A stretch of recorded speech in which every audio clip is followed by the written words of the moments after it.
Hello, Mariner Scholars, and welcome to the Art Room.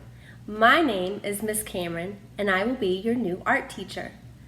I am super disappointed that I'm not able to be with you today, but I wanted to make sure I sent a warm welcome and went over my rules and procedures with you before you start your project today.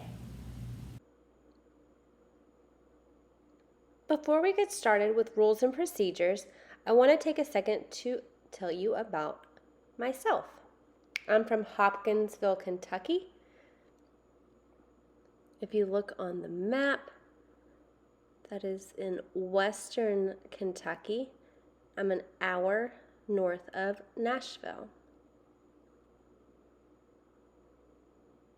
I graduated from Eastern Kentucky University with my Bachelor's of Arts in Art Education.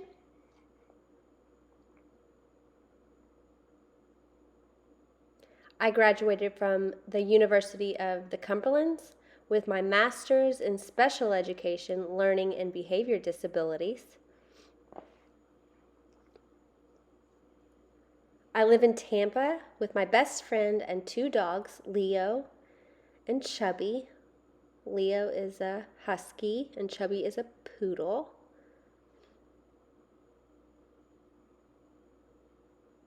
And here are a few of my favorite things. Of course, I love art. I love swimming. I was on the swim team when I was in elementary, middle, and high school. I love Diet Coke. I love singing. And I love to eat. My favorite food is sushi. Now, let's go over some procedures. Entering the art room, you are to enter on a voice level 0, immediately go to your assigned seat, sit in slant position, and wait for instructions. And you're going to remain on a level 0, and if there's an assignment given, begin that assignment.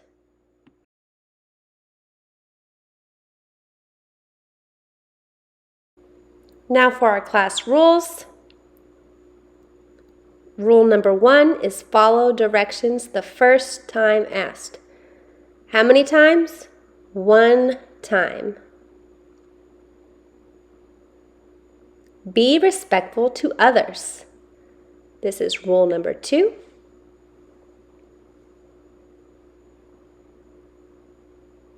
Keep hands, feet, and objects to yourself is rule number 3. And take care of materials is our 4th and final classroom rule. Now let's go over voice levels. Level 0 means no voice at all. Level 1 is a whisper voice. Level 2 is a group voice. This is the voice that you may use when you're at your table. Level 3 is a speaker voice, loud and proud. And level 4 will never be used in the art room, or should never be used in the art room, and that is your outside voice. I am going to be doing a 3 strikes you're out system. I will warn you twice about your voice level, and then after that, it's 3 strikes you're out, and we'll go to 3 minutes of silent art.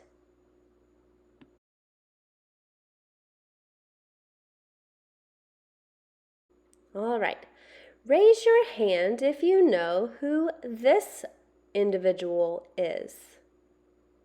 You got it. It's Mona Lisa. Let me ask you a question. Who is Mona looking at?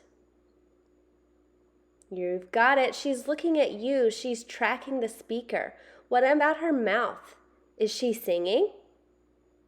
No, she's not singing. Is she talking? Absolutely not. Her mouth is closed. She is quiet. What about her hands? Does she have them waving in the air like she just don't care? No, they're in her lap. They're quiet. So when I say, Mona, I want you to say, Lisa, and I want you to track the speaker. Your mouth is quiet and your hands are still.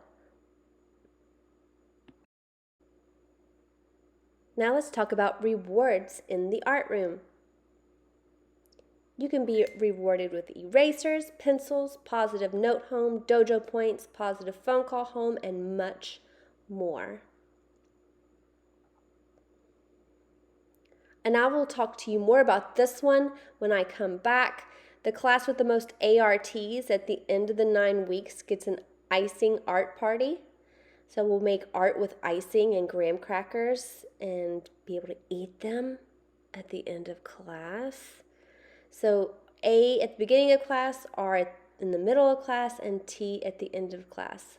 And the classes with good reports while I'm out will earn their first ART.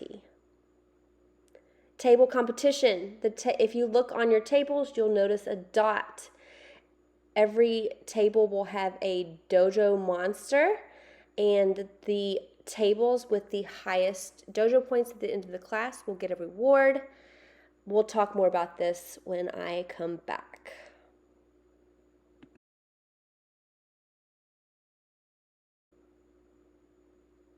Yes, there are rewards, but there are also consequences. And Miss Cameron doesn't give you consequences because she feels like being mean. Miss Cameron gives you consequences because she cares. CARES. She might contact your parent, give a verbal warning, reassign your seat, exit the classroom. That's usually when a level 3 or 2, when a behavior specialist or coach comes, and she might ask you to sit in the reflection area. All right, clean up time. When the cleanup song turns on, everyone should stop what they're doing and clean up. When the music stops, everyone should be in slant position on a level 0, ready to line up. And we'll practice when I come back. Artists of the month. On the first Monday of each month, one girl and one boy will be chosen for Artist of the Month. Not only will you be announced on the school news, you will also be giving an Artist of the Month lanyard and a goodie bag.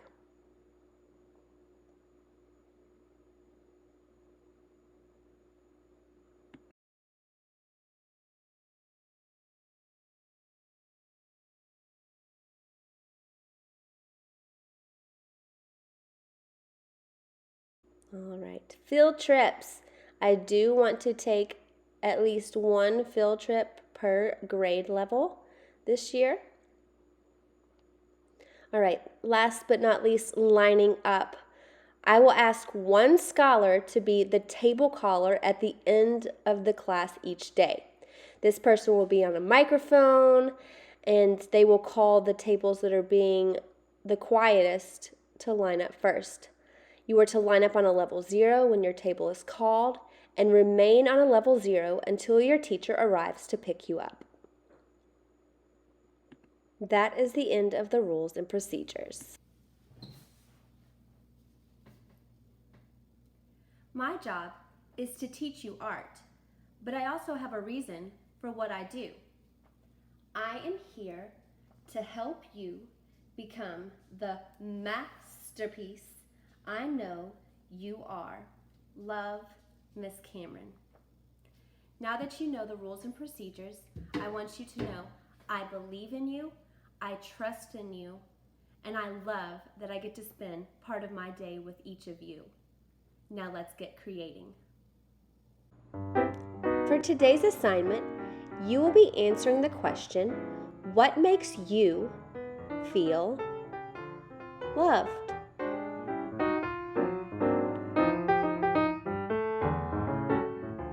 Each of you will be given a small square piece of paper, and on this piece of paper, you are going to draw me a picture of what makes you feel loved. Of course, the first thing that needs to go on your paper is what? Your name.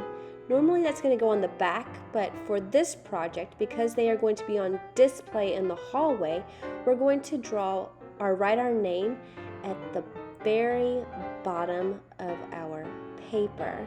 So I'm writing Miss Cameron.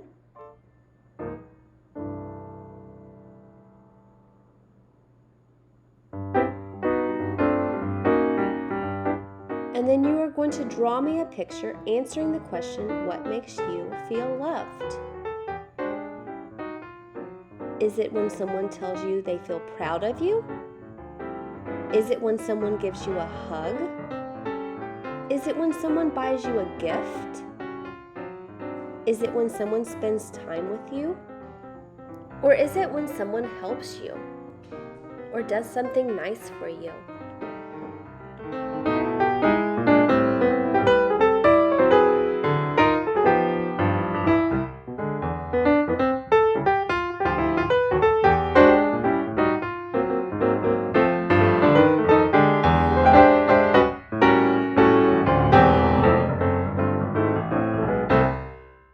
Once again, on that piece of paper, you are going to be drawing me a picture of what makes you feel loved. Miss Cameron feels loved when someone tells me that they're proud of me. So here's my example. In the word bubble, it says, I'm proud of you. And then I wrote, I feel loved when someone tells me that they are proud of me. If you are in 2nd, 3rd, 4th, or 5th grade, you will be writing your sentence, I feel loved when, and then tell me what makes you feel loved on your artwork. If it won't fit on the front, you can write it on the back. Please don't use Miss Cameron's example because everyone feels love or feels special differently. Good luck and have fun. I can't wait to see what you create.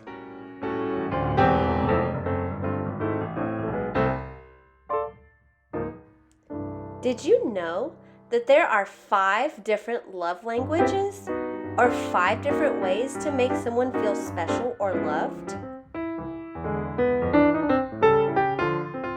Your love language is the way you like to receive love. It's what makes you feel special. The 5 love languages are words of affirmation, acts of service, physical touch, receiving gifts, and quality time. Words of affirmation.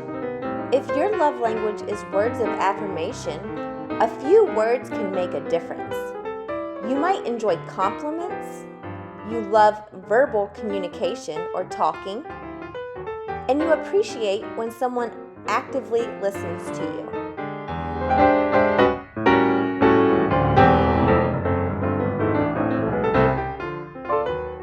Acts of service. For individuals whose love language is acts of service, actions speak louder than words. They want to know you're with them and here to help. And actions show that you care.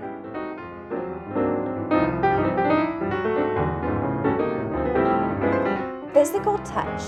These individuals enjoy nonverbal communication. To show them you care, use body language. They enjoy hugs, a pat on the back, and handshakes.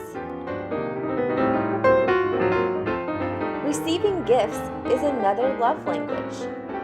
For these people, giving them a gift shows that you care. The last love language is quality time. If your love language is quality time, you enjoy uninterrupted one-on-one time and love when you have someone's undivided attention. So what's your love language? Let's see if you can guess how you can make each of your classmates feel special.